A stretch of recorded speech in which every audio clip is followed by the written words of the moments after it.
మరి అమ్మాయిని బతికించాలి శతవిధాల ప్రయత్నం చేశాము. అక్కడ వాళ్ళు మ్యాక్స్ కేర్ లో జాయిన్ చేయమంటే మంచిర్యాలలో మ్యాక్స్ కేర్ లో చేశాము. ఆ తర్వాత వాళ్ళు షిఫ్ట్ చేయండి అంటే వెంటనే నిమ్స్ కు షిఫ్ట్ చేశాము.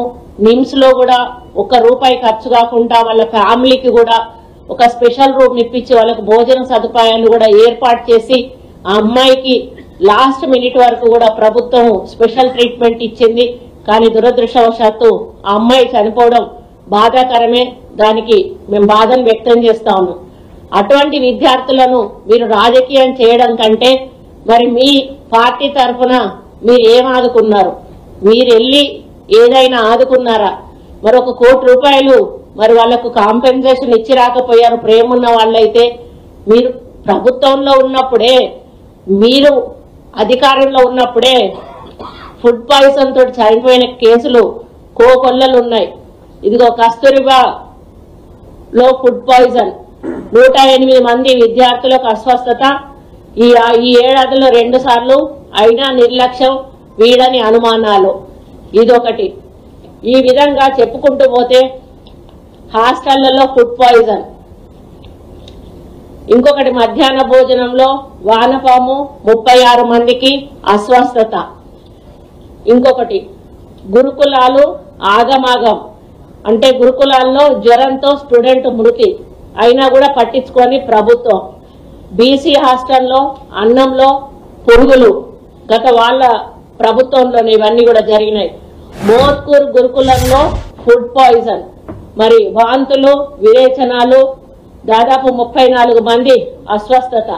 మరి ఈ విధంగా చాలా కార్యక్రమాలు వాళ్ళ గురుకులంలో ఫుడ్ పాయిజన్ 51 మందికి అస్వస్థత. ఈ విధంగా చెప్పుకుంటూ పోతే ఇంకొకటి ఫుడ్ పాయిజనింగ్ కేసులు 1 లేవని వాళ్ళు మళ్ళీ పాచికూర పురుగుల అన్నం. ఈ విధంగా చాలా లెక్కలేనని ఇంత కట్ట ఉంది. ఇప్పుడు ఇదంతా చూపించాలంటేనే మీకు చాలా సమయం పడుతుంది. ఇవన్నీ జరిగినప్పుడు ఆ ప్రభుత్వంలో ఏ ఒక్కరు కూడా కనీసం స్పందించలేదు, వెళ్ళలేదు, పలకరించలేదు, పరామర్శించలేదు, వాళ్లకు సపోర్ట్ ఇవ్వలేదు. ఏ అధికారులను కూడా సస్పెండ్ చేయలేదు. కానీ ఈ కేసులో ప్రభుత్వం నుంచి నేను వెళ్ళడం జరిగింది, పున్నం ప్రభాకర్ గారు వెళ్ళడం జరిగింది, సీతక్క వెళ్ళడం జరిగింది, అదేవిధంగా దామోదర్ రాజనరసింహ గారు కూడా వెళ్ళడం జరిగింది. వెళ్ళి మేము అక్కడ వాళ్ళకి మంచి వైద్యం అందించమని చెప్పడమే కాకుండా కలెక్టర్లతో మాట్లాడి అక్కడ ఎంక్వైరీ జరిపించి వాళ్ళ మీద యాక్షన్ తీసుకోమంటే అక్కడ ప్రిన్సిపల్ తో పాటు 4 సిబ్బంది మీద సస్పెన్షన్ యాక్షన్ కూడా తీసుకోవడం జరిగింది. దీన్ని రాజకీయం చేయడం అనేది చాలా దురదృష్టకరం. ఎందుకంటే దీని వెనకాల ఒక అదృశ్య హస్తం ఏదో పనిచేస్తున్నది అనేది మా యొక్క అనుమానం.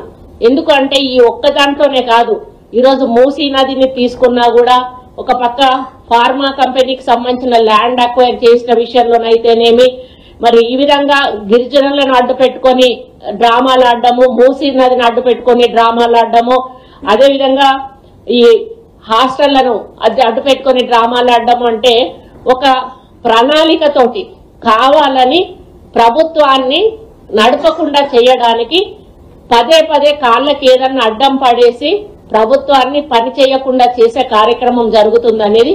అదేవిధంగా మొన్న కలెక్టర్ పైన దాడి, అది ఖచ్చితంగా ఆయనను మర్డర్ చేయడానికి చేసినటువంటి ప్లాన్.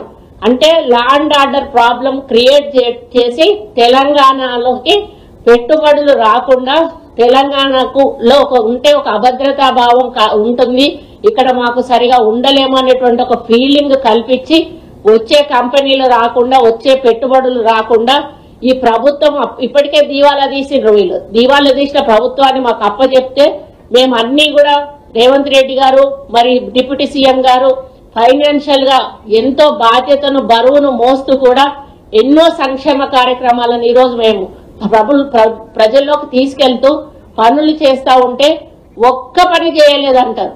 మైకులు పట్టుకొని ఇష్టం ఉన్నట్టుగా మాట్లాడేసి ఒక్క పని కూడా చేయలేదనేటువంటి మాట మాట్లాడడం. మరి వాళ్ళకి తెలివిని మాట్లాడుతాండ్రా, తెలివి లేక మాట్లాడుతాండ్రా నాకు అర్థం కావడం లేదు. ఇంకా కేటీఆర్ సైకోరావు ఏమంటాడు అంటే, మా చూస్తూ ఊరుకోను బిడ్డ, చూస్తూ ఊరుకోను బిడ్డ, నేను అసలే మంచోన్ని కాదు, కలెక్టర్ని ఎవరిని తీసుకొచ్చి చేసిన కలెక్టర్ని కూడా తిట్టేసి ఇష్టం ఉన్నట్టు ఊరుకోను. మళ్ళీ మేము అధికారంలోకి వస్తే ఒక్కొక్కరి పేరు గుర్తు పెట్టుకొని బట్టలు ఉరికిచ్చి కొడతా. ఇంకా సిగ్గు రాలేదా మీకు? మిమ్మల్ని చీ అని ప్రజలు తిరస్కరించి మీ 10 ఏళ్ల పాలనలో మీరు